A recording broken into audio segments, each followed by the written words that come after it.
نحمده ونصلي على رسوله الكريم اما بعد فاعوذ بالله من الشیطان الرجیم بسم اللہ الرحمن الرحیم۔ خلیفہ دوم حضرت عمر فاروق رضی اللہ تعالی عنہ کا مختصر تعارف پیش کیا جاتا ہے۔ آپ رضی اللہ تعالی عنہ کا نام عمر ہے، لقب فاروق ہے، کنیت ابو حفص ہے۔ لقب اور کنیت دونوں رسول خدا حضرت محمد مصطفیٰ صلی اللہ علیہ وآلہ وسلم نے عطا فرمائے تھے۔ آپ کا نسب نامہ 9ویں پشت میں سرکار دو عالم صلی اللہ علیہ وآلہ وسلم سے مل جاتا ہے۔ 9ویں پشت میں سرکار دو عالم صلی اللہ علیہ وآلہ وسلم کی نام آتا ہے کعب۔ کعب کے 2 بیٹے تھے، ایک کا نام مرہ تھا، دوسرے کا نام عدی تھا۔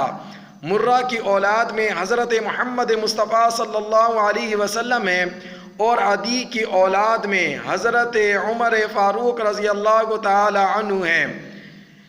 آپ کی ولادت واقعہ فیل کے 13 برس بعد ہوئی۔ اللہ رب العزت ہم سب کو حضرت عمر فاروق رضی اللہ تعالی عنہ کی شان اور عظمت کو سمجھنے کی توفیق عطا فرمائے۔ وآخر دعوانا ان الحمد للہ رب العالمین۔